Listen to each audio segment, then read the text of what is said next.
excited to dive in today for the Wheat Stitch Cardigan. I know you've been waiting for this one, and I'm super excited to be releasing it.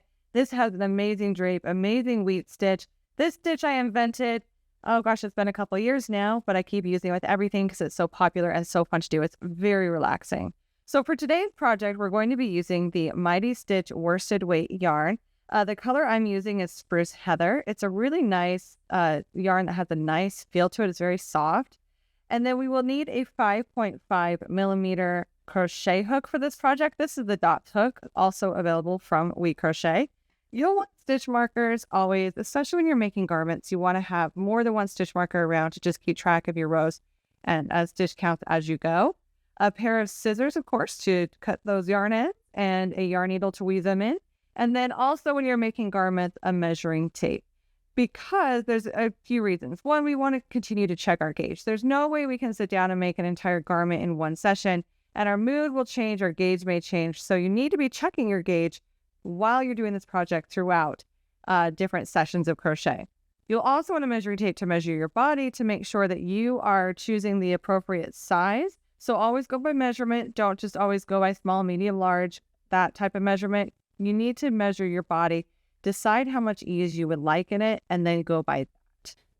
Now for this pattern on camera today, we are going to be starting after creating that first panel. That first panel is the basic wheat stitches. We're just doing a few extra single crochets on each end to mimic the ribbing that will be around the bottom of the cardigan.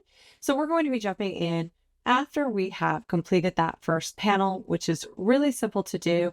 If you need some extra help, please see my how to do the wheat stitch video. Now with the wheat stitch, it is a lot of fun to work it into colors. So I want to take a moment to talk about that. And I'm working them so that it has a nice texture to it. So I'm actually using two colors here. The puff stitches are done in this color, and all the single crochet stitches are done in this color. But there's something unique about this that I just want to talk about. Now, if you want to, you can change colors every 2 rows, and you can have the striping go all the way into this ribbing here. Now I don't. I'm leaving my ribbing as this color, even though it's changing colors, it's all this color. And I'm only working the puff stitches in each row in this color. In order to do that, you will have to have more than one strand attached to your piece at a time. And I'm going to show you what I mean by that. Now, I do not like to weave in ends whenever possible. And since this yarn that's being carried on the inside will remain on the inside and the outside will look fantastic, I am carrying my yarn and leaving it attached. That way I do not have to cut off a lot of ends. Now I have worked the first 10 stitches in this Yacht Club color in the back loop only, and that's going to be my ribbing. And now on my 10th stitch here, I'm going to put the yarn that I no longer need to the wrong side of my work. So that's what you've always got to remember. Make sure that your strands are being carried on the wrong side of your work. And then I'm going to bring my new color up and yarn over to complete that last single crochet stitch. And now I'm set up to work in this next color, where we will be working that puff stitch repeat until we get to the last 10 stitches of this row. Now this is where I said you'll have to have quite a few strands attached to this, because your color that you're going to need at the end of the row is still sitting here. And unless you want to fasten it off, you'll need to attach another ball or segment your ball out into a couple pieces so that you have it available. So I'm leaving this end attached. I have attached it from the inside of the cake, and the other end I'm working from the outside of the cake. Only do that if you have a lot of patience, because it can tend to get tangled a bit. You can always split that yarn into 2 different balls. So now I'm going to leave this end attached. I'm going to work the color for the puff stitches all the way across until I get to the last 10 stitches of this row. Now looking at this other side, I'd be working my puff stitches all the way along here until I got to the last 10 stitches of this row. And then this is the only side we're only carrying up this ribbing color on this side. I would then on my last yarn over to my new color and work these 10 stitches in the ribbing color, which I have attached at all times. I'm just carrying it up on the wrong side of my work. And then you'll turn your work around, work the first 10, and then work that puff stitch color all the way back. So I have 3 strands total attached, 1 for the ribbing on this side, And then on this side, I have it attached here for the ribbing and those single crochet rows that run the entire length. And then the puff stitches are another strand. So I have a total of 3 strands, kind of working this almost like an intarsia style color work, but that way I won't have as many ends to weave in. And then when it comes to working the sleeves, those are worked in the round. You won't need to work as many strands because we're joining and turning. You'll just want to make sure on the sleeves that you're always keeping your color changes to the inside, the wrong side of your work. And then as far as the front ribbing and trim, that's completely up to you on how you want to work it. But it's really fun to do a variation of this using 2 different color palettes. And mine kind of blend together a little bit. I'm really in love with it. I love the like neutral tones of it.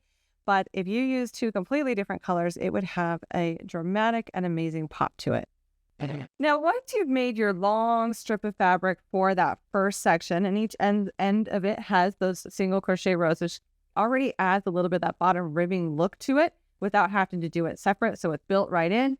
We are going to be working on that back section. So for this, once again, I am working the length that is a total of 208 stitches here. And I've made the very first section, and I am going to be doing the size small. Now for this next step, we're not going to be working all the stitches in the row. So we're going to be only working a little bit less than half. That way we're only working on the back. So we're headed into the back section after we finish this first section. Now the reason why I say a little bit less than half is because I don't want to directly split this in half. I want to take away a few stitches from behind the neck because we'll be adding stitches when we do ribbing there. And if we don't want it to sit too far up our neck, we don't want to work quite as far. So here's how we're going to start this next row. I'm going to turn my work, and then we're going to talk about how far we will be working across here. Now here's where I do love to throw in a stitch marker because I'm not counting over and over of how many stitches I've done. So what I've done for this size, the length that I'm doing, so this might be different depending on the length that you're doing, is I have marked the 100th stitch in this row. And that's going to help me to know that that's where I'm going to stop to. Like this is the last stitch I'm going to work on this row, and then I'm going to leave the rest of the stitches unworked. So I've single crocheted in the back loop only for the first 10 stitches.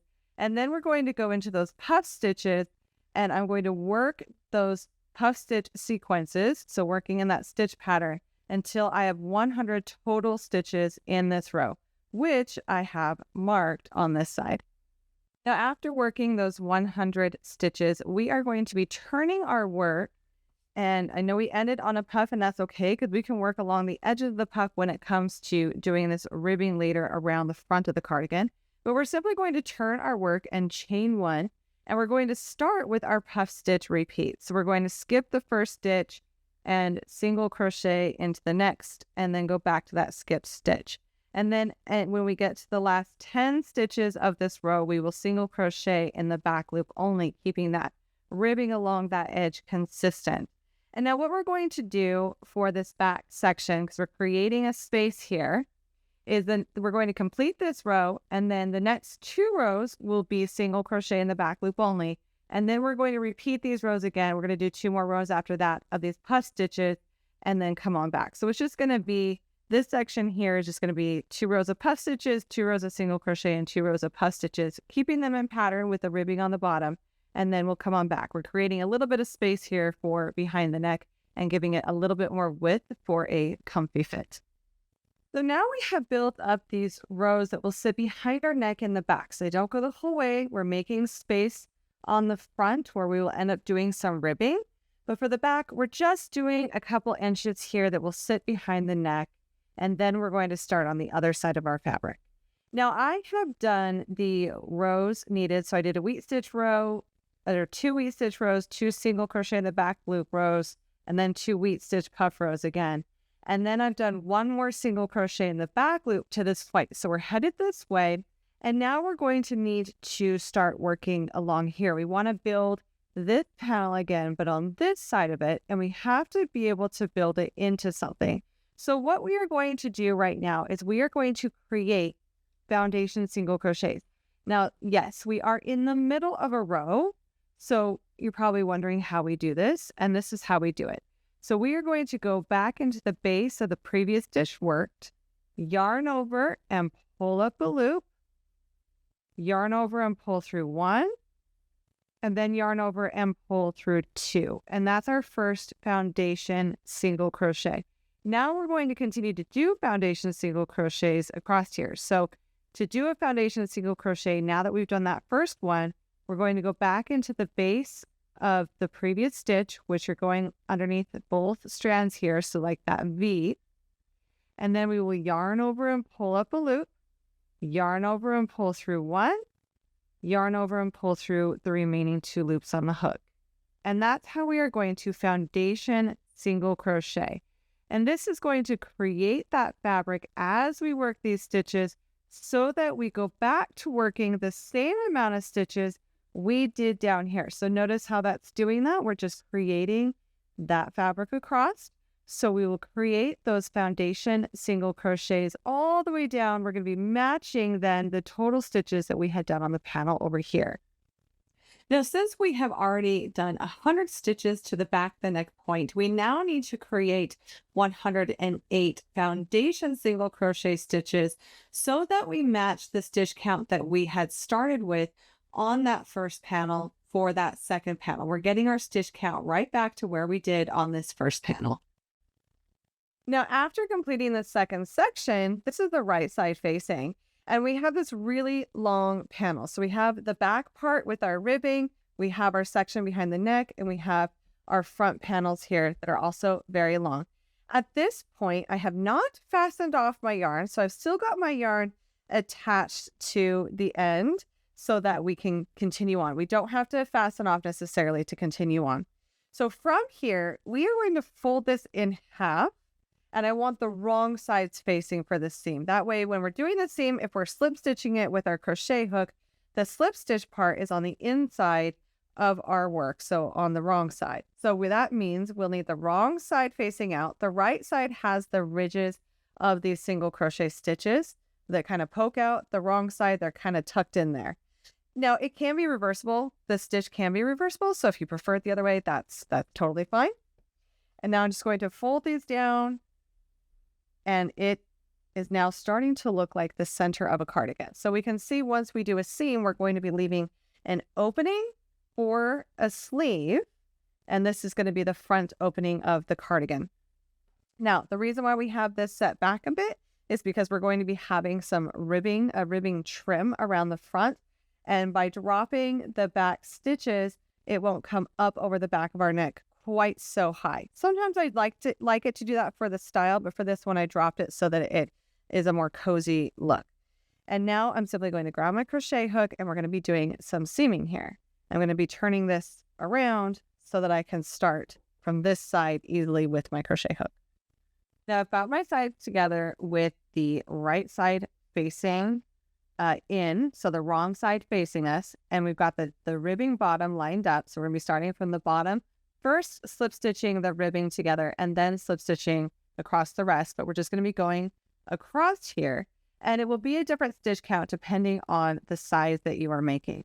So for the size small, I will be making 75 slip stitches, and this is how we're going to do it. I've chained 1 with my yarn still attached, and I'm going to go through the first stitch on the bottom of the side closest to me, and then through the back loop of the side farthest away, yarn over and slip stitch that together. The first one's the trickiest, and then it gets easier. So through the stitch of the side closest to you, through the back loop of the side farthest away, and slip stitch together. We will be doing this for a total of 75 stitches for the size small. That's going to leave an opening for us when we stop. So we're not going all the way across here because we need to stop in order to have an armhole. So slip stitching through the first stitch closest to you, the back loop only of the stitch farthest away, and do that for 75 stitches for the size small. Now, if you don't like the look of slip stitching across, you can always seam with your yarn needle, but this is what it looks like on the inside.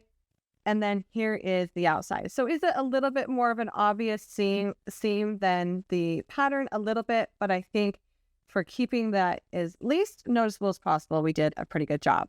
So now that I have slip stitched 75, it's even hard to see where we did it, 75 across, now I have stitches that are left unworked. So I have 58 stitches for this size unworked, and double check those. Go ahead and try it on one side and see how much you like the amount of space for the sleeve, because you can do a little bit of adjusting here. But I'm going to go with what the pattern calls for, and we are going to be working the sleeve. However, right now we are on the wrong side of our fabric, so we will need to flip it. So I'm simply going to put my yarn and my hook through here, and I'm going to just flip this so that now the right side faces out. So I still have my yarn attached. I can just keep on going here. I always do anything possible to avoid any more ends that need to be woven in. I only do it when I absolutely think it makes a huge difference and necessary. But now we have this opening here and we can start to work our sleeve. Now our sleeve is going to be worked in the round, joining and turning. We're going to join underneath the arm and then turn to work our rounds. We will be doing a tapered sleeve, so we will be doing some decreasing, but I have some tools to help with that. Now that we have 58 stitches available here to work, we're going to be working in that established stitch pattern. So the round we're working into, this is a wrong side single crochet row, and the next row is going to be a right side single crochet in the back loop only row. So we're simply going to be working right into that next stitch in the back loop only and single crochet. We're going to go ahead and place the stitch marker so that we know where the first stitch of our round is. It's really important to use stitch markers so we don't get off count when we're changing sections like this. So now I'm simply going to work in the back loop only, single crocheting into each stitch around. And for this side, that will be 58 stitches. Now I've single crocheted all the way around in pattern and I'm at my last stitch, but I want to show you a trick to decrease the hole that will happen naturally underneath this sleeve. So I'm entering my next stitch through the back loop only and pulling up a loop, but then I can go ahead and pull up some loops from under the sleeve, almost like doing a decrease, and then yarn over and pull those together and they kind of fill that hole. We didn't actually decrease any stitches. We're just creating more fabric at that hole, only doing one stitch. So my stitch count is 58. Now I'm going to go ahead and join to the very first stitch of this round.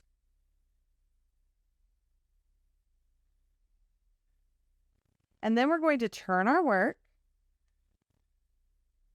And we're going to be working the next two rounds in pattern, and they're going to be the same. So for rounds 2 and 3, we'll be skipping a stitch, single crocheting into the next, working back into the skip stitch, work that modified puff. And you can chain one at the beginning of the round if you want to. Sometimes you'll see on video, I remember to chain one, and sometimes I don't. I will tell you, chain one in things like this does not make a visual difference really at all. Sometimes it helps you get into that first stitch, but the chain one isn't a mandatory thing. But it is common to write it as a chain one at the beginning of the round. And then I'm just going to keep that repeat all the way around. And then when I get to the end of this round, I will simply join to the first stitch of the round, turn my work, and then repeat this round again. Now, it can be really easy to miss some stitches under the arm, so be sure to every once in a while check your count until you get really comfortable with joining and turning and recognizing how these stitches flow. So I'm going to move my stitch marker, join to the first stitch of this round, turn my work, and then once again, repeat for round 3. We're just going to do exactly what we just did on round 2 for round 3. Now for rounds 4 and 5, these are going to be where we're going to be starting our decreases.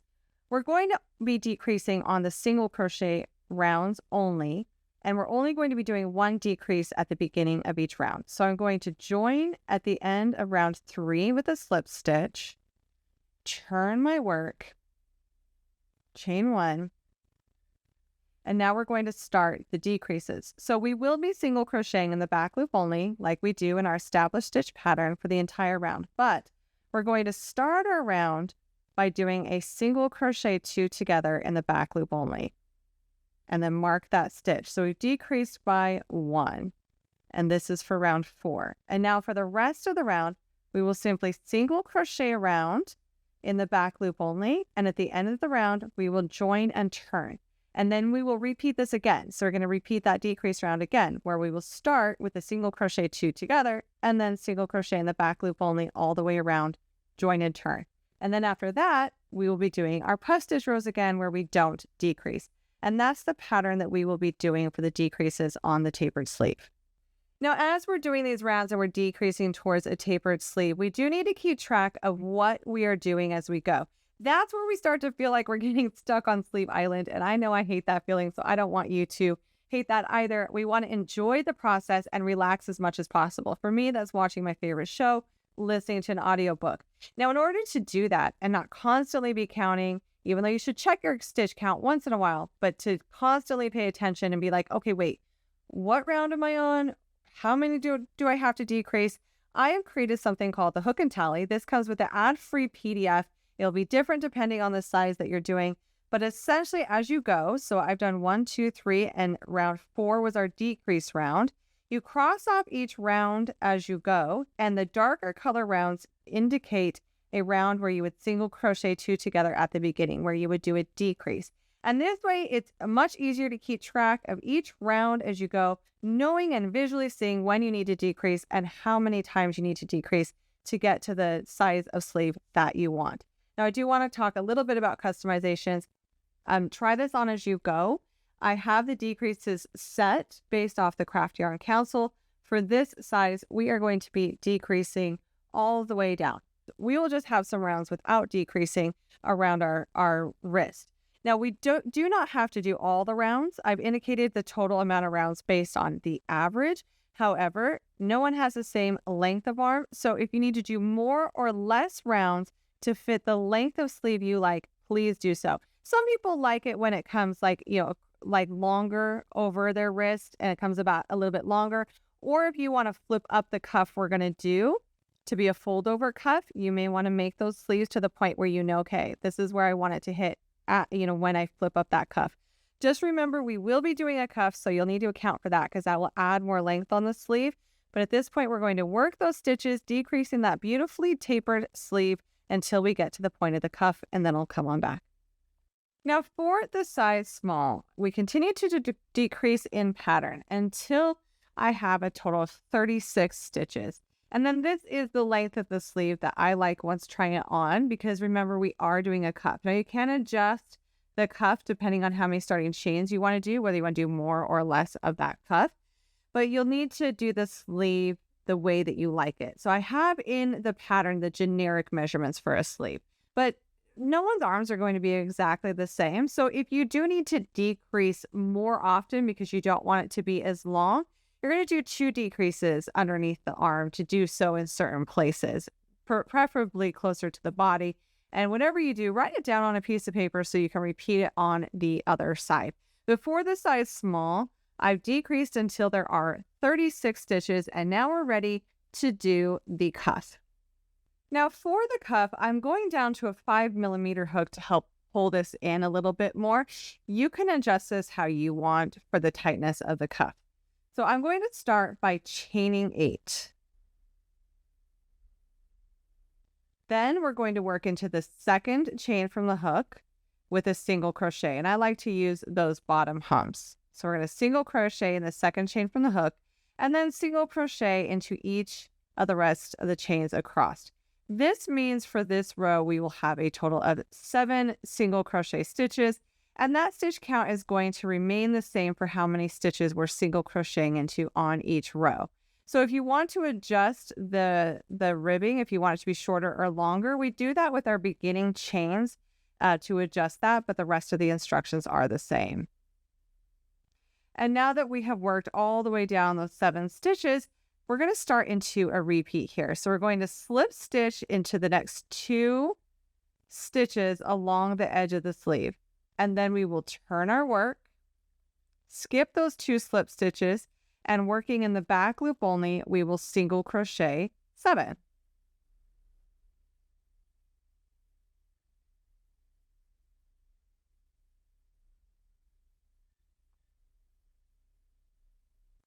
Now in the very last stitch, if you want to work it through both loops, that is an option you can do. It's not going to make a big difference. There's not a right or wrong way here, but I like to work it through both loops. I feel like it's a bit more crisp.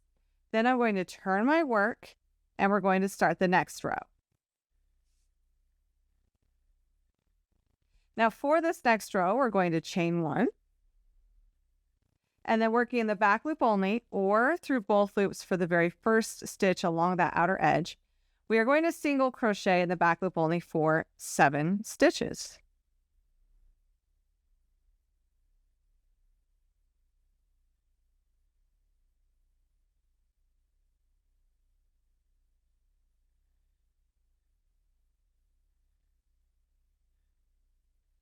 And then we're going to do what we did before. We're going to go into the next 2 stitches and we're going to slip stitch those 2 stitches along the edge of that sleeve. And then we're going to turn our work, skip those 2 stitches, and in the back loop only single crochet 7. And this is going to be the pattern that we're going to be working all the way around. And since we're slip stitching 1 stitch per edge here, we will have a total of 36 rows, so ribbing rows all the way around. So we'll turn our work again, chain 1, and then single crochet in that very first one through both loops if you want, and then the remaining through that back loop only, which creates that ribbing style. So we're going to repeat this all the way around, just building the ribbing along that edge. Now, once you've worked all the way around and we've got our ribbing built here, we can either slip stitch through the back loop of the row closest to us and then the back loop of the row farthest away and slip stitch along that, and you'll just have a little slip stitch here. It won't look bad. But I have found I've gotten kind of picky about my seams here, and I really don't mind just grabbing a yarn needle to join these 2 edges. I find that it is really clean. I'll just loop through the end loops to get it started, and then I tend to seam it by placing this edge kind of on top of the other edge, and that way it looks similar. So I'm going to go from top to bottom, seaming those together. And then when I come up the next row, I'll come from bottom to top, making sure I'm just seaming this fabric together. And I feel like it gives it a really clean look. But this isn't going to be that noticeable. You can join these however you feel comfortable with, your favorite joining method, but just be sure to join those stitches together all the way down. You can see that it is pretty hidden. It doesn't really show up as a seam, and no one's going to care about your seams anyway, so do not be too critical of yourself here. The point is just to make a nice seam. So now that I've worked that together, I'll simply weave in my ends, and then the cuff is done. And now everything we did for this sleeve, you will just repeat on the other side by joining your yarn underneath the arm on the other side and following those same instructions. Now our final steps are going to be to finish off the front of this up and around that neckline and down the other side. And I'm going to be placing a thicker ribbing here than I did for the cuff, but the method is so similar. So we're simply going to join at the bottom corner, and I'm going to show you how to do that. Now for this ribbing, I am going to be using my 5.5 because around the front, I don't want it to change or pull in my fabric at all. I want it to lay flat. So you'll want to be conscious of that as you go. I'm going to join to this bottom corner. I've got the right side facing me, and I'm joining to this bottom corner here. Now we're going to go ahead and join to this stitch here at that bottom corner. I've got the right side facing me. We're going to grab our yarn, and then we are going to join through and chain 11. But you can adjust this thickness of the ribbing once again, depending on your starting chains. So you can go thicker or thinner with that ribbing as you want. Now, after chaining 11, I'm going to start by single crocheting in the second chain from the hook and across. And for this, we have that 1 turning chain, which means we will have a total of 10 single crochet stitches across here. Now, after single crocheting those 10 stitches, we are going to do a slip stitch into the first 2 stitches along that edge. And then we're going to turn our work, skip those 2 slip stitches, and working in the back loop only, single crochet for 10.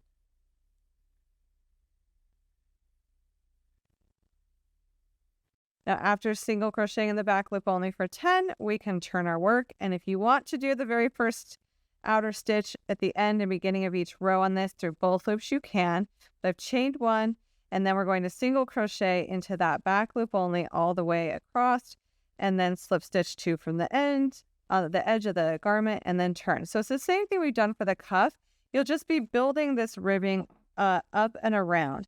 Now I want to note that when you get to the area where the neck is, so we're working one stitch along each edge, along this edge here, but when we get to the neck, we're kind of working along a raw edge. So you'll want to like slip stitch through this area as evenly as possible. You don't want it to pucker or have too much fabric. And what trick I do is when I get to these corners, so that because we want them to go around our neck, when I get to here, when I'm slip stitching along this edge, I'll almost do like a slip stitch two together, just adding in an extra yarn over and pulling through to kind of pull those together. So I don't slip stitch here and then. Now I want to give you a visual of what I'm talking about here along those corners behind the neck. So let's just say I worked my way down a ribbing row and now I need to slip stitch along this edge for 2.